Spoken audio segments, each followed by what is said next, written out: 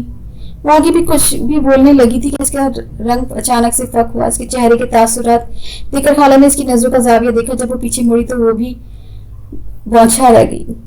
کمرے کے دروازے پر فیصل کھڑا خونخوار نظروں سے ہیرا کو دیکھ رہا تھا۔ اس کے تاثرات دیکھ کے ہیرا کا خون خشک ہوا، وہ اپنے حواس میں نہیں لگ رہا تھا۔ میں صدمے سے باہر نہیں نکلا جب ڈیڈ کا دوسرا تھپڑ میرے منہ پر پڑا۔ تم گندی ماں کی گندی اولاد ہو، تم اب یہاں نہیں رہ سکتے، میں آج ہی تمہارا انتظام کرتا ہوں، دفع ہو جاؤ یہاں سے۔ میں ان کے کمرے سے نکل گیا۔ آج وہ عورت بھی میرے لیے مر گئی تھی جسے میں نے اپنی ماں سمجھنے کی غلطی کی تھی، اور ڈیڈ ان کے لیے الفاظ نہیں ہے میرے پاس۔ وہ جانتے تھے کہ میں بے قصور ہوں، وہ جانتے تھے کہ ان کی بیوی جھوٹ بول رہی ہے۔ اس بات کا اندازہ مجھے ہو گیا تھا۔ انہوں نے اپنے مینیجر سے بات کر کے مجھے UK بھیج دیا، وہاں میرا ایڈمیشن کروایا، میرے لیے اچھا ہاسٹل دیکھا، ہر مہینے وہ میری ضرورت سے زیادہ پیسے بھیجتے تھے۔ اس سے اندازہ ہو گیا تھا کہ وہ حقیقت جانتے ہیں، پر ان کو اپنی بیوی مجھ سے زیادہ عزیز تھی۔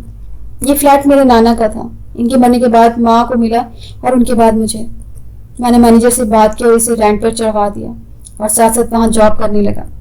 مجھے حیدر شیخ کی بھیک کسی صحبت قبول نہیں تھی، میں نے ان سے کسی بھی قسم کی مدد لینے سے صاف انکار کر دیا، جبکہ عمر چھوٹی ہونے کی وجہ سے کوئی جاب بھی نہیں مل رہی تھی۔ میں نے اپنے سے جونیئر بچوں کو ٹیوشن دینی شروع کر دی اور پھر کالج میں ایڈمیشن لیا۔ اچھی پروگریس اور بہترین گریڈز کی بنا پر مجھے اسکالرشپ پر ایڈمیشن مل گیا۔ ان سالوں میں نے وہاں تنہا بہت گزارا، کوئی دوست نہیں، کوئی ہمدرد نہیں، لیکن اسے زیادہ فرق نہیں پڑا کیونکہ مجھے عادت تھی اکیلے رہنے کی۔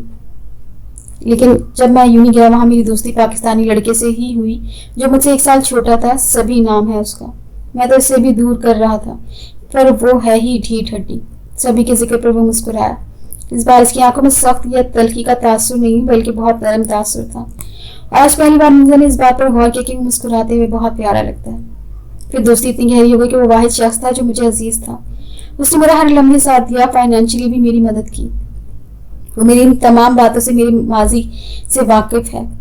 یونی 2nd ایئر میں تھا جب پاکستان سے میرے لیے کال آئی۔ وہ ڈیڈ کی کال تھی، وہ مجھ سے معافی مانگ رہے تھے، پر مجھے معلوم تھا کہ یہاں بھی ان کی اپنی کوئی غرض ہوگی۔ پہلے بھی انہوں نے مجھے اپنی تنہائی دور کرنے کے لیے قریب کیا تھا۔ وہی سمجھتے تھے کہ ان کا اور میرا دکھ ایک ہے تو میں ان کا دکھ سمجھ لوں گا، اور پھر میں صحیح ثابت ہوا۔ انہوں نے اپنی غرض کے لیے ہی فون کیا تھا۔ میرے UK آنے کے بعد ان کی بیوی کا مسکیریج ہو گیا تھا، اور 6 سال الگ الگ ڈاکٹروں کے چکر کاٹنے، مولویوں سے وظیفے لینے کے بعد بھی ان کی اولاد نہیں ہوئی۔ اور پھر ان کو مجھ سے معافی مانگنے کا خیال آیا، اور وہ ان کی بیوی مجھ سے معافی چاہتے تھے اور واپس بلا رہے تھے۔ وہ تو شکر ہے کہ میں نے اپنے بلبوتے پر وہاں تھا، ورنہ خود غرض انسان میرے اخراجات روک کر مجھے بلوا لیتے، پر میں نے تو بہت پہلے ہی ان کی بھیک ان کے دامن میں ہی ڈال دی تھی۔ گھٹن ہوتی ہے تمہیں میرے ساتھ رہتے ہوئے۔ فیصل 2 قدم آگے بڑھا۔ گھٹیا اور لالچی انسان ہوں نا میں، اور کتنا گھٹیا ہو سکتا ہوں تمہیں بتاتا ہوں۔ وہ آگے بڑھا اور ہیرا جس کی جان اس کی باتوں سے ہی نکل گئی تھی اسے بالوں سے پکڑ کر کھڑا کیا اور کھینچتے ہوئے روم سے باہر لے جانے لگا۔ ہیرا ڈر کر چیخنے لگی۔ اس نے اب تک فیصل کا یہ روپ نہیں دیکھا تھا۔ وہ تو اسے گھٹیا سمجھ رہی تھی، لیکن وہ تو اس کی سوچ سے کہیں زیادہ گھٹیا تھا۔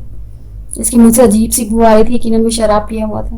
خالہ نے آگے بڑھ کر اسے روکنا چاہا، پر اس نے خالہ کو دھکے سے پیچھے کیا اور ہیرا کو بالوں سے کھینچتا کمرے سے باہر لے گیا۔ اتنے میں فہد نے رونا شروع کر دیا۔ خالہ نے فوراً فہد کو اٹھایا اور کمرہ لاک کر لیا۔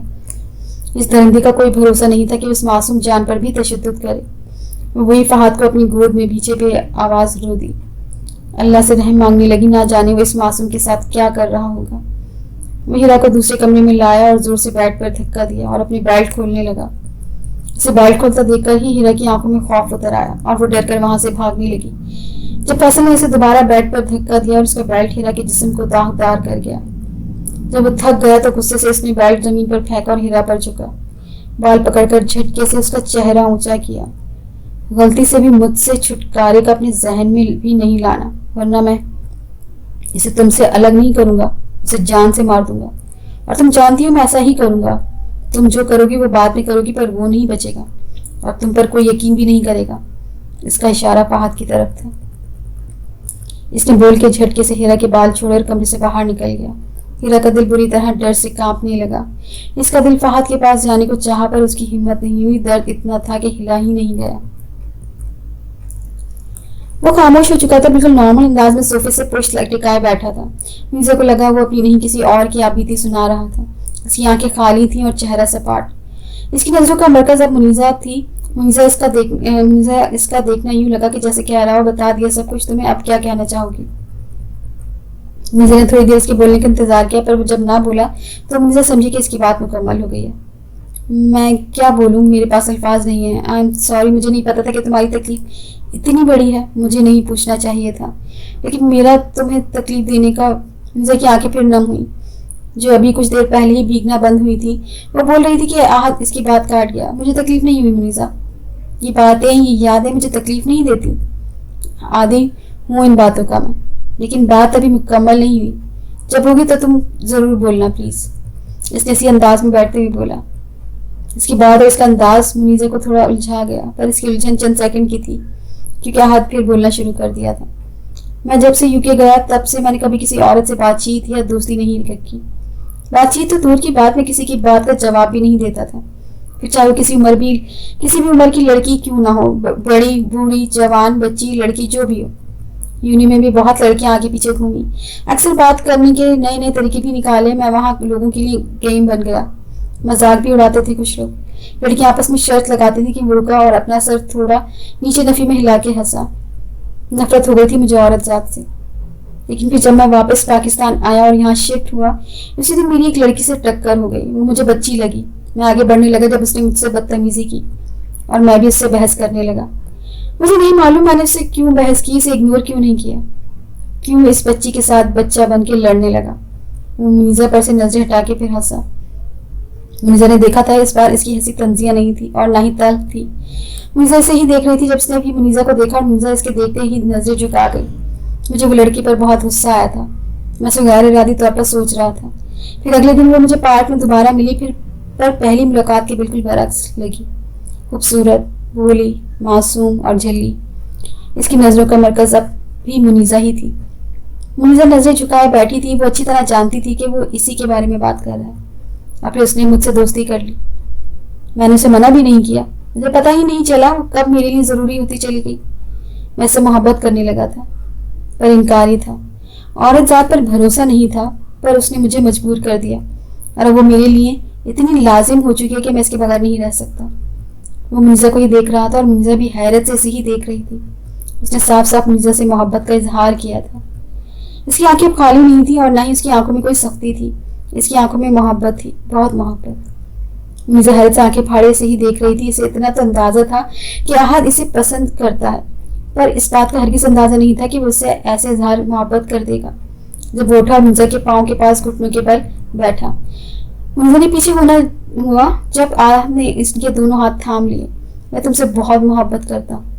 میں نہیں جانتا کب سے, جب تم نے بدتمیزی کی تب, یا جب مہاروش کے لیے تمہاری آنکھوں میں آنسو دیکھے تب, یا پھر جب تم مجھے دیکھ رہی تھی اور میرے دیکھتے ہی نظریں چرائی تھی جب. میں نہیں جانتا کب, پر میں تم سے محبت کرتا ہوں, بہت, اتنی کہ میں خود بھی بیان نہیں کر سکتا. میں جانتا ہوں کہ میں ابھی تمہارے قابل نہیں, پر میں بن جاؤں گا. میں تمہاری ہر خواہش پوری کروں گا. تمہارے آنے کے بعد مجھے ایسا لگا کہ میں زندہ انسان ہوں.